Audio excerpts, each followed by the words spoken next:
Welcome and hello to this second talk today. I'm here with Sally. She's from Australia, Agile coach, and she will talk about Kanban. And with that, I will hand over and thank you. Hi, so I am Sally Sloley. As you mentioned, I am an Agile coach. I'm currently out of Sydney, Australia, but as my accent will tell you, I'm not from here. I'm originally from Seattle. Did about 20 years at Microsoft Corporate, which was where I actually met the people who taught me about Kanban. One of the crazy things that I found is that for some reason, Kanban is not as popular as some of the other frameworks, especially Scrum. And one of the things that I wanted to talk about today was things that I've seen in the workplace and what you can do to get beyond just WIP limits. So what is Kanban? Technically, it's considered a change management method. Some people will say it's an Agile framework. Some people will say it's a lean Agile visual management tool. For me, it really doesn't matter what you call it. The fact is, it's a really interesting way to visualize your work and really get control of the system of work that you're in. It's a way to help you limit the work that you do. One of the things that I find in every company I go to is that everyone is overburdened. They're taking on too much work. Another brilliant thing that it does is it uncovers challenges in the system of work. No matter how many companies I go to and no matter how many teams I talk to, that'll say, oh yeah, we have a total handle on our work. We know what we're doing. We've got this under control. When you start to show them some of the tips and tricks that Kanban helps uncover, they realize that they really don't have brilliant control over what they do. And it's really fun to watch them explore that and learn. The coolest part of Kanban is that it can be used for absolutely any type of work. The person who taught me about this was Jim Benson, and he and his work partner, Tony and DeMaria, started personal Kanban. And one of the first things I said when I met them was, why would I want to take my work home? This sounds terrible. I don't want to take work processes and make them part of my home life. But over the years, I've discovered just how powerful and, dare I say it, fun it can be. And so this is kind of something that I've spent a lot of time working on and using because it has been so powerful and so much fun.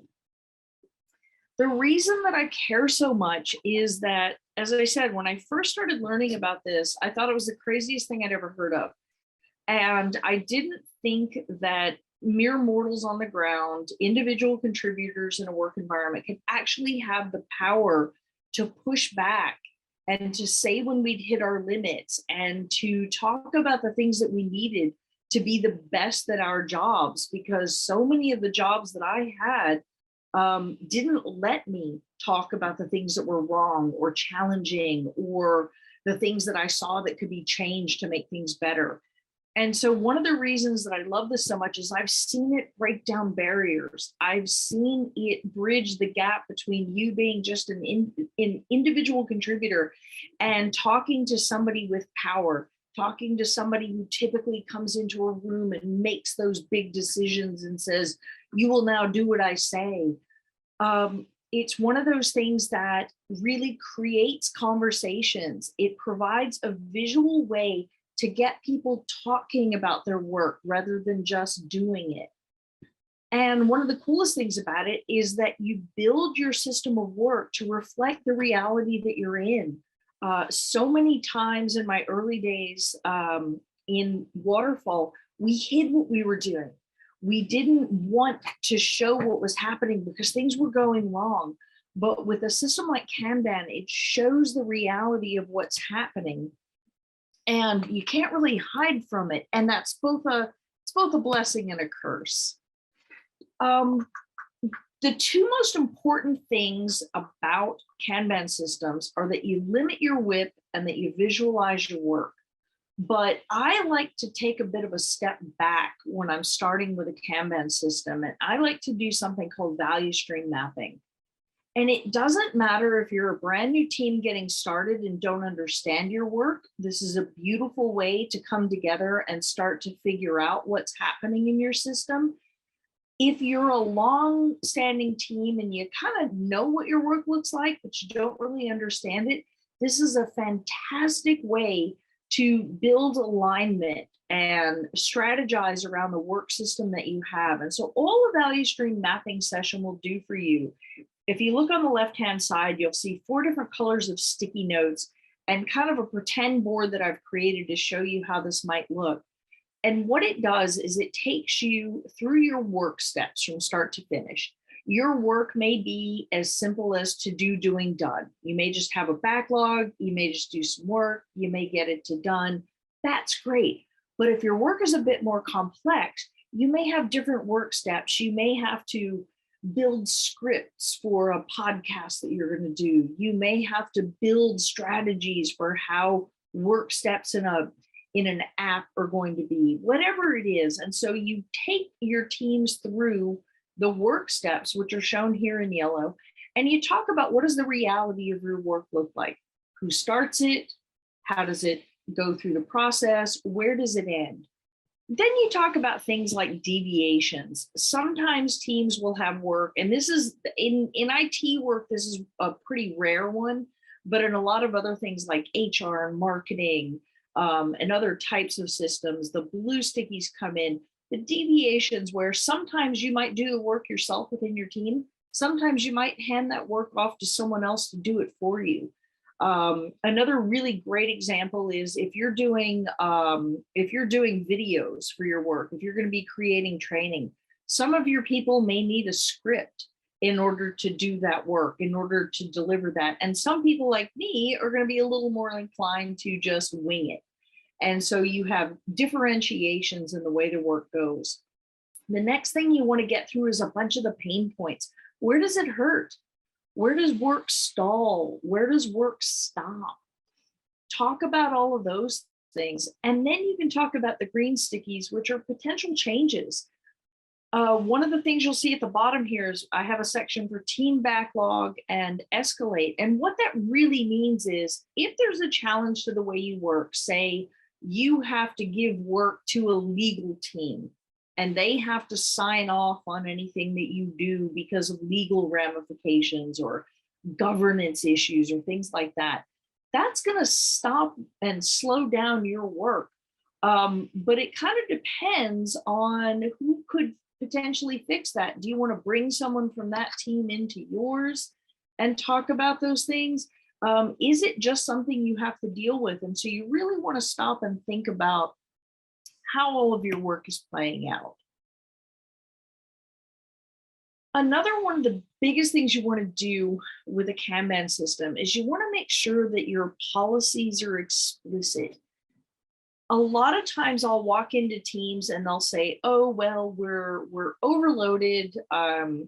Our customers don't really like us. We're a service delivery team and nobody understands us and they're kind of mad and we don't deliver on time.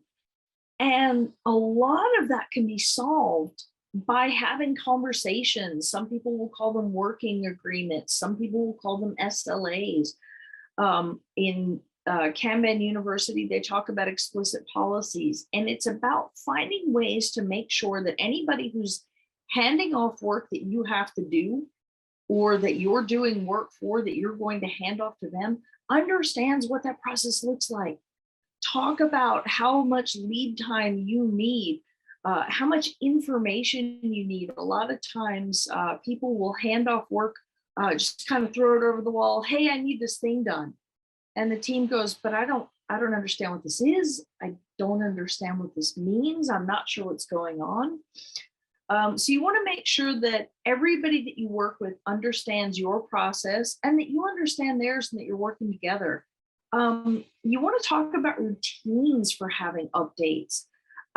Your work is yours and it's yours to define. And a lot of times people will try to tell you how and when you have to get things done. They'll throw arbitrary deadlines at you. And it's up to you to build a picture of what it takes to do your job in reality and help them understand that. You want to use data. You want to use that data from the work that you've done. And this is, of course, difficult when you're a brand new team, but once you become more established, you start to understand work is pretty similar. Even sometimes you'll start to understand that, you know, some work is going to take more time to understand. It's going to take more research to figure out if you're in the right direction. But really, it starts to become a simple thing that you can build a picture of. You're going to end up with blockers. People are going to get in your way. People are going to want to put changes in where you don't need them. They're going to want to have governance bodies that need to double check your work for you. You're going to have to work with other teams. There are all these different things that are going to block your work from moving. And it's about defining what that looks like and how that is, and making sure that you are constantly trying to make that better. Acceptance criteria and pull criteria are two more.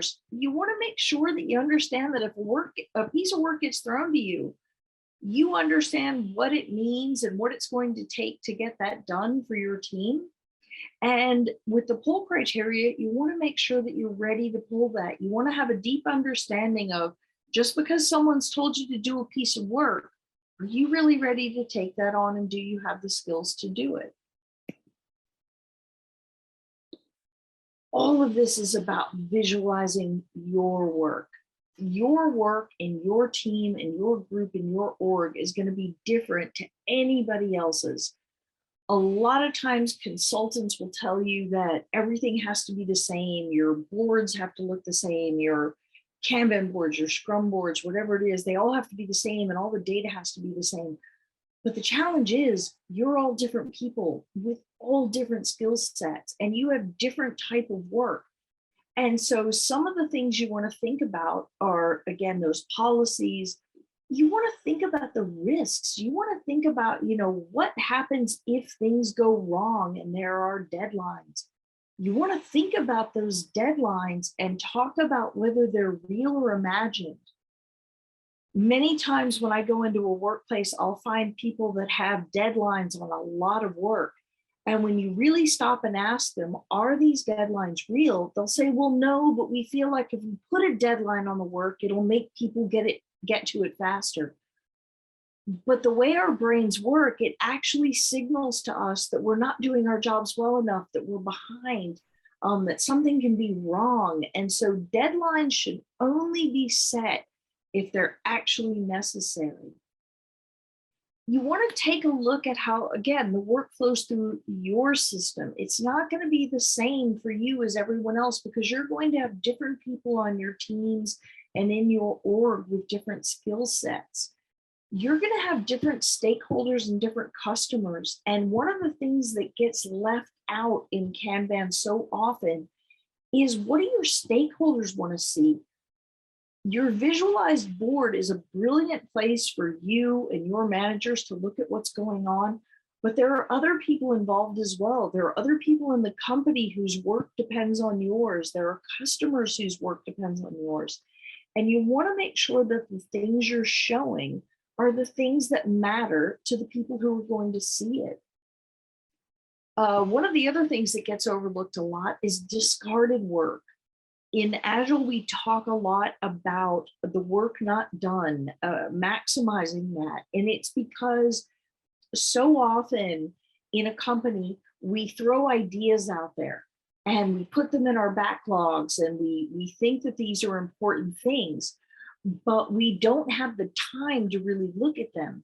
And one of the most important things in an Agile environment is to show the discarded work, the stuff that you maybe thought was a great idea, but once you talk to your stakeholders or your customers, turned out to not be so much. And you actually learn a lot, sometimes just as much from the work you do as the work that you don't do. A couple of other things is, you want to show what you're up to next. You want people to walk in and see your board, whether it's on a wall, whether it's in a tool, whether it's online, whatever it is, you want them to be able to quickly understand what's next. You want them to understand the types of work that you're doing. And we'll talk a little bit more in a little bit about why that matters.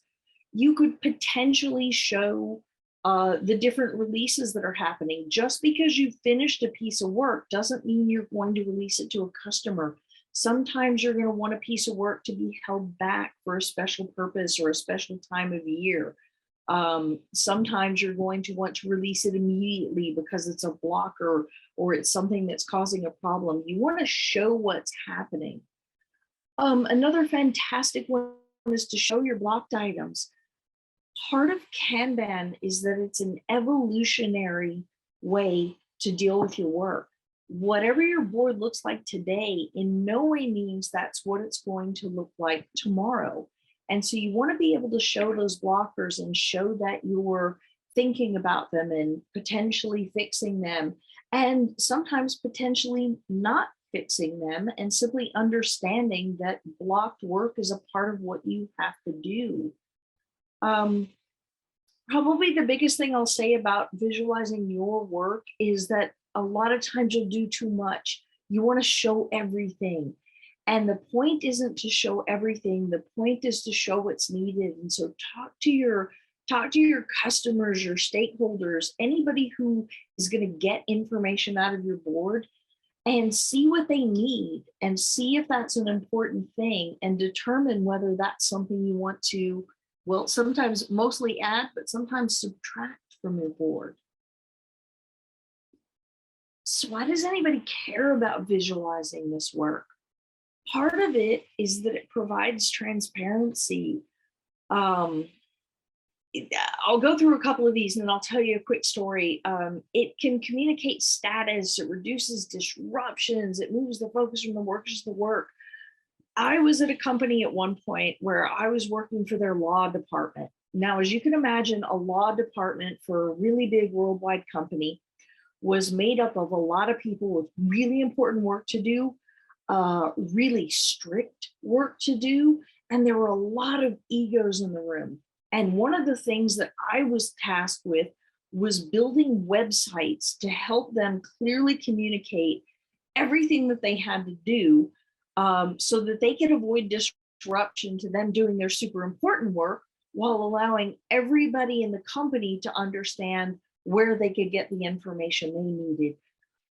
It was a little terrifying at first because a lot of people would come into my office and yell and scream and demand that their work was the most important. And something that I did was put up a Kanban board on my wall. And what it showed very clearly was how many different teams I was working with. I had different sticky notes for each and every different team and the type of work that they were doing and who their people in charge were. I had, rough dates of when I thought things would happen. I had rough timelines for how things were going and what was happening. And all of a sudden, people would be coming into my office going, but you have to stop all the work that you're doing. Such and such manager has got this brand new project and theirs is the most important and you must do it. And all I had to do at that point, instead of being scared and saying, not understanding how to articulate that I didn't have time, I just showed them my board. And they were able to quickly and clearly see who was on my board, who I was doing the work for, what work I was doing, who their customers were, what kind of things were involved, what kind of timelines were involved. And suddenly they would realize, oh, wait, their work is just as important as mine. We've got to rethink this. And so we would sometimes have people that would come in and clearly say, we've got to be the next in line. And sometimes that was true. But when it was, instead of someone like me being on the ground saying, I have to tell these people, it all of a sudden became clear to management that they needed to manage what was going on in the company. It became a group effort rather than finger pointing and yelling and screaming. And so it really gives that clarity on those dependencies, and it really reduces that overburdening for the people who are doing the work. A couple of additional things that I won't go into detail here because it involves a lot of math, and that's probably far too boring for right after lunch. But a couple of things that come into play in a Kanban system are metrics and visual data. One of the most important is cycle time, and that's that from the time that you pick up the work and start working on it until the time you do it, that tells you how long that piece of work took. And over time, you can start to group pieces of work that are similar so that when a new piece of work comes in, you can go, yeah, that feels like it's going to be pretty much the same as those pieces. We can probably get that done in a certain amount of time. And so you start to build a picture of probabilistic forecasting. Lead time is another one. This is an interesting one because it's from the time the work enters your system until the time it's done. So it's taking into account how long did somebody say, I really want this piece of work done before you even picked it up. And then on top of that, how long did it take you to get it done? And it starts to give you a picture of how work flows through your particular system. The last piece I'll talk about is something called a cumulative flow diagram. You can build these from scratch. You can get them through tools like LeanKit and Jira and Kanbanize, and most any tool that does Scrum or Kanban work is going to give you these. But all it really is a picture of, at any given time, you're going to have slots on your board. Backlog, to do, doing, done, in development, dev ready, ready for release, whatever it is that you have, it's going to show you a picture over time of how many items per day you have in those sections.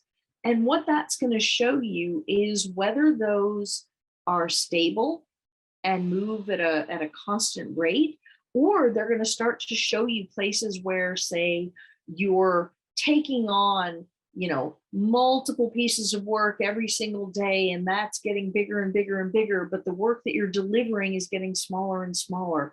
It's going to help give you a visual picture of how the work is going through your system and what you might need to look for. There are so many metrics you can use. I'm going to have a couple of places at the end where I'll show you where to look and what to look for. But dig into these, because it's really a matter of how your work is and what you want to see that determines where you want to experiment.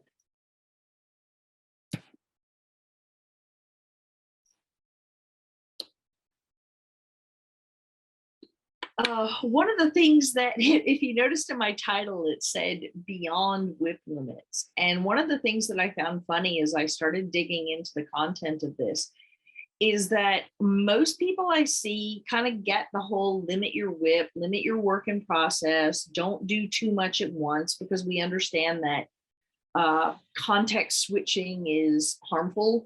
Context switching means you're actually losing time going back and forth between things, and you're not giving one thing your focus. But one of the things that they don't realize is that it's even bigger and more powerful than that. It can stop teams from being overburdened. So many times I'll watch teams that say, oh yeah, well, we have a little too much work, and their managers will say, yeah, we know they're overworked. But this gives you a picture of it. It gives you something solid to look at, and it helps you create the ability to focus on one thing at a time. Our brains work best when we're dealing with one thing and we can focus on it and we can get it done. It creates a much more sustainable environment. You find so many people who will say, oh yeah, we work overtime, or we don't have time for learning, or we don't have time to, take a couple of hours a week off to, sit together and talk about our work, or really, create experiments. And it's because they're completely overburdened. I'm one of those people that does not like to wait until the end to do questions. So Irina, if you've got your hand up and you've got a question, feel free to shout it out. Yeah, sorry, thank you so much. Sorry for interrupting you, but I wanted just to ask if you don't have any possibilities to change your WIP list. For example, in our firma, we just get it from our chefs, so we don't have any possibility to change it. How can we limit the WIP list? Oh, so what kind of work do you do? I'm product owner. Okay. Yeah, so this is a really interesting one because yeah, sometimes we don't have that power to limit it. And so what I typically tell product owners and scrum masters or anybody who's just interested in this is to start taking that data down, looking at how long does it take you to do things? How much work does your team realistically get done in a week? And how much overtime are they working? And I really get people to build a picture of how much time do they waste having conversations that they don't need to have? How often do they stop work because someone tells them they have to do something else? How often are they switching what they're doing? And even if you don't have that power now, the beauty of looking at what your WIP limit should be and building that picture with those metrics is going to give you that power to have those conversations. Understood. Thank you. Yeah, it's really hard. Sometimes it's so hard. But if one of the other things I'll say is that you're not in this alone. You have a team, and typically you have a team of teams. Continually talk to them about what you're experimenting with and build those pictures and build that picture together, because when you all unite, management has to stop telling you what to do at a certain point. Yeah. Because at a certain point, people like me are going to teach you how to game the system. And yeah, okay, thank you so much. yeah, they do actually have a priority, but on the end of the days, we just have hundreds of WIP projects. Yeah. But yeah, thank you. And building, because what I find so often is that even when managers will be open with me and say, oh yeah, we know our teams are overburdened, they have no idea what that means. Yep. But if you can build a picture of it, if you can show, here's how much work we can logically do during a week, and here's how much we're being asked to do, and you can use those cumulative flow diagrams to show we've got this much work that we have to start and we can only do this much. It starts to resonate with them, and it starts to give you a place to have those conversations. Yep. Thank you so much. And the last thing I'll say on this one is your first attempt shouldn't be your last. WIP limits are not, they're not a thing that I can give you. I can't tell you what the WIP limit for your team is. It'll change over time. The goal is always to get to the lowest number. Your entire team should be doing one thing at a time and focusing on it and getting it out the door. Logically, that doesn't work in most environments, and we all know that. One of the lower level things to do is have a WIP limit per person on your team, but again, that doesn't encourage collaboration. It doesn't encourage working together and learning together and fixing challenges. And so a better way to do it is to try to use that value stream mapping diagram that I showed earlier and try to get a picture of what pieces in your work, what steps in your work are going to take the most time, and maybe set up a nice small limit for that and say, no more than 5 items in dev and so many in test and all of that, and just get a feel for how that works and talk about it. One of the coolest things about Kanban, like I said, is that it's evolutionary. What you start with tomorrow is not going to be what you have 3 months from now, 6 months now, a year from now. It's a constantly evolving system. One of the coolest things I found as an Agile coach, I'm also well-versed in Scrum, and Scrum is easy. You've got your feedback loops. Everybody knows you do your sprint reviews and your retrospectives and all these other things. People think that doesn't exist in Kanban, and it absolutely does. The difference with Kanban is you want to take a look at your system and what's happening and determine what you need for you. So you want to make sure that you're evolving your system of work. It should be not constantly changing. I'm not saying it should change every day, but over time it should be changing. You should be getting rid of bottlenecks. You should be taking care of different challenges and blockers and things that are in your way and making them better. You should be learning new skills within your team so that you don't have to rely on someone else to do work for you. You want to make sure that you're looking at your challenges and solving them as quickly as you possibly can, but also bearing in mind that you really don't want to take on too many changes at once. If you throw 5 changes at a team and something goes well, which one of those 5 changes was the one that made something go well? And did some of those others maybe become challenges in their own right? And so you really want to make sure that you're talking about any changes that you make and ensuring that they are the right things.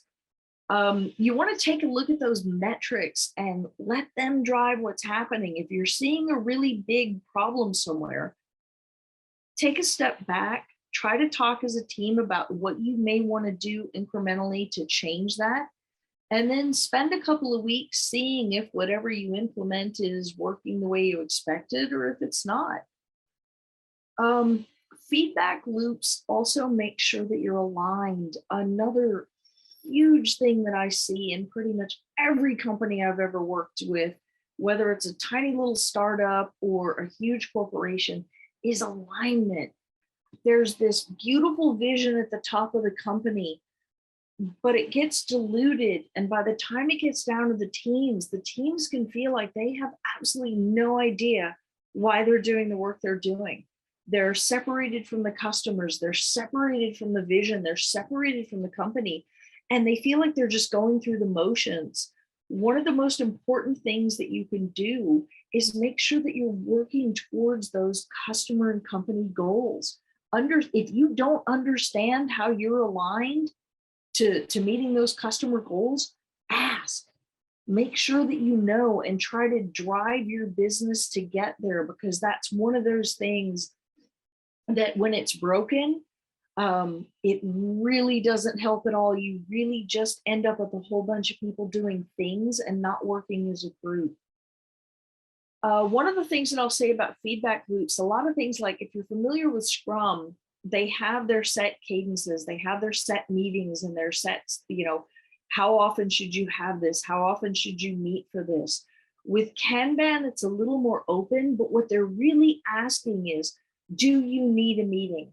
Do you have a place where there's a misunderstanding?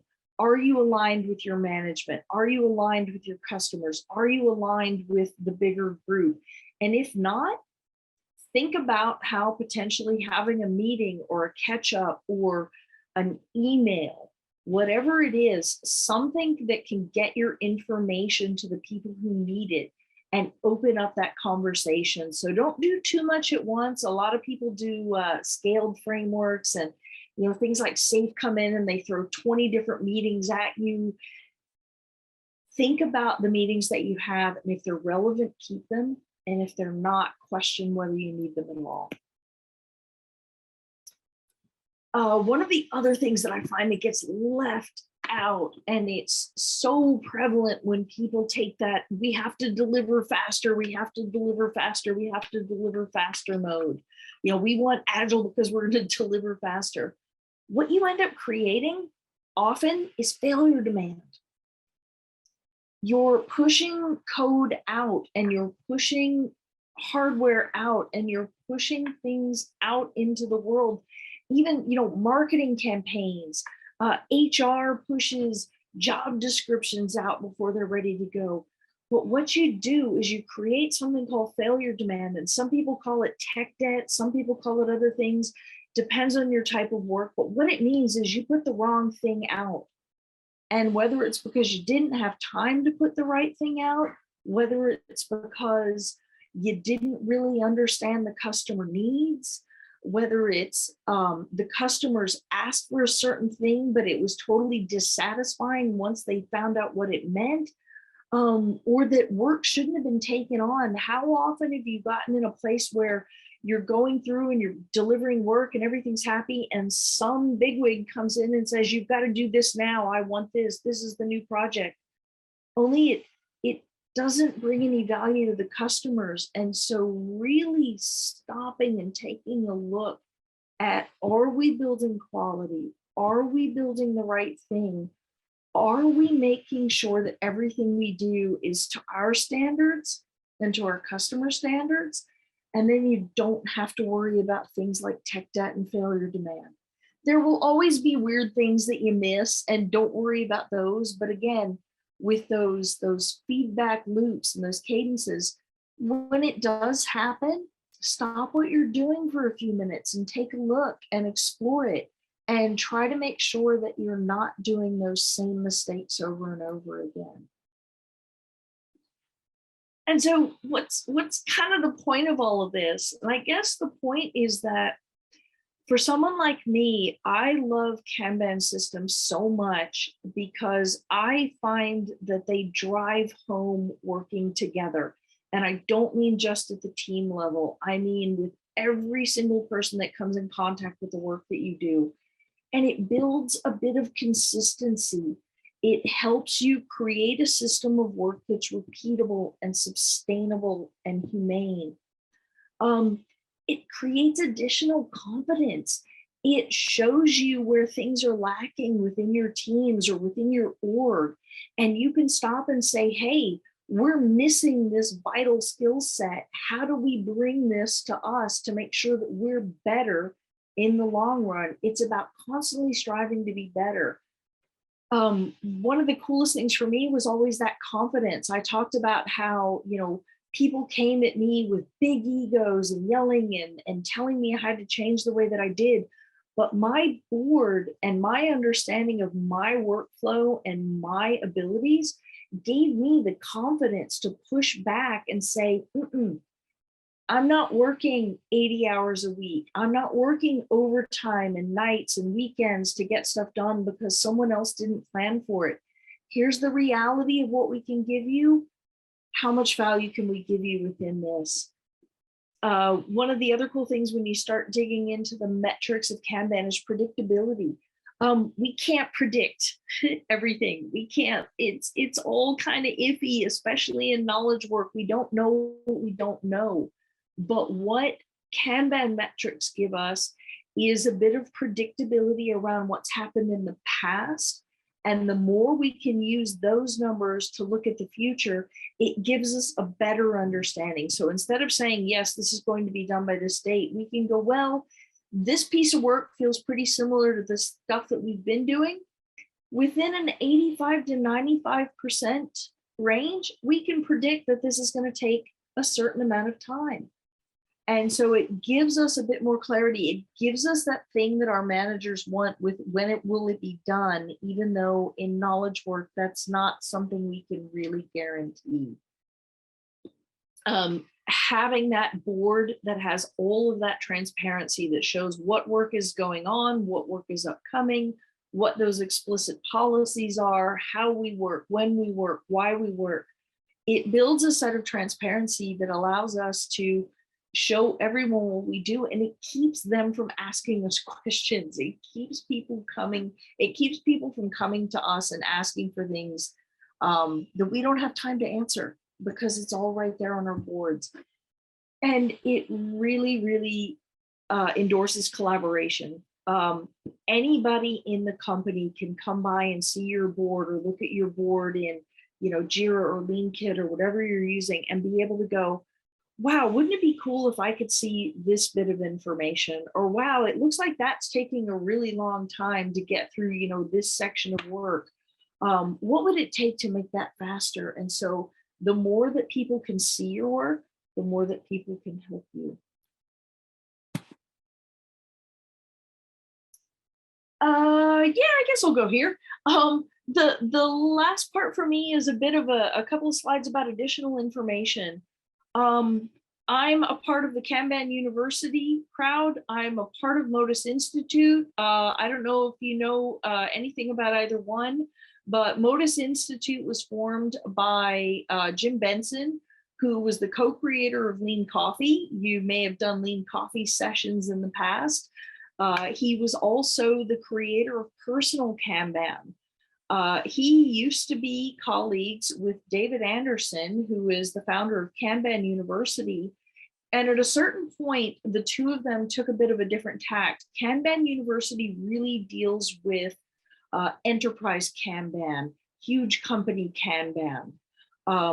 Modus Institute tends to deal with more of the people aspects of Kanban, the collaboration effort that happens, how we work together, why we think the way we do, why it's so impossible for us to estimate properly, even when we're, top of our game in our work.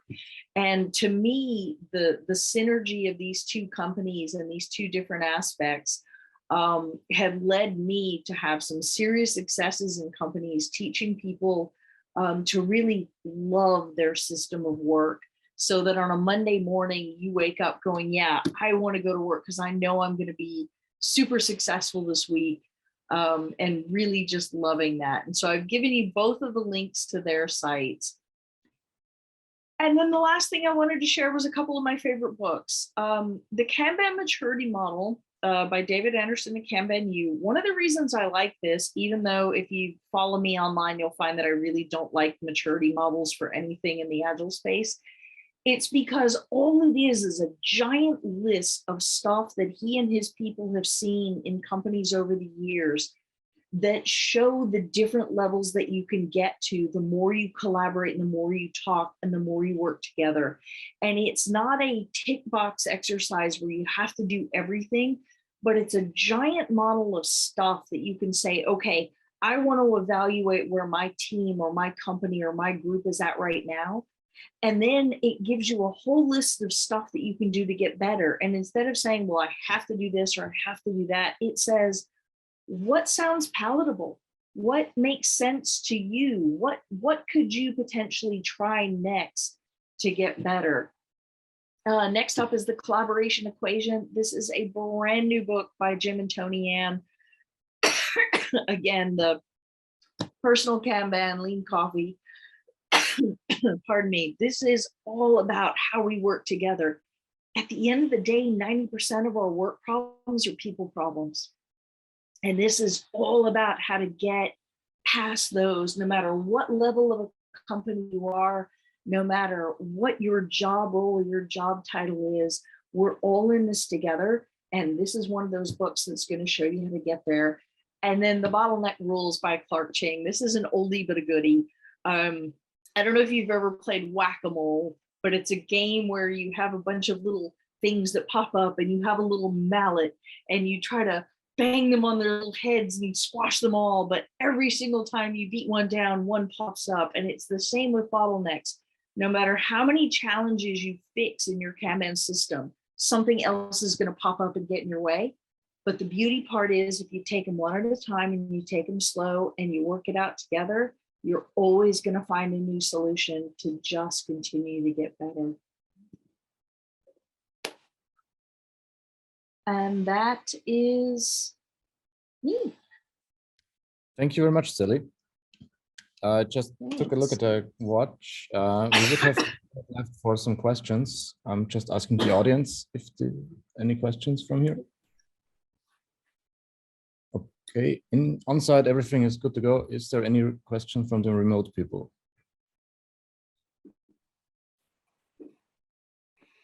No, thanks. All set perfectly. Thank you very much, Sally. Okay. Thank you all. I appreciate you having me here.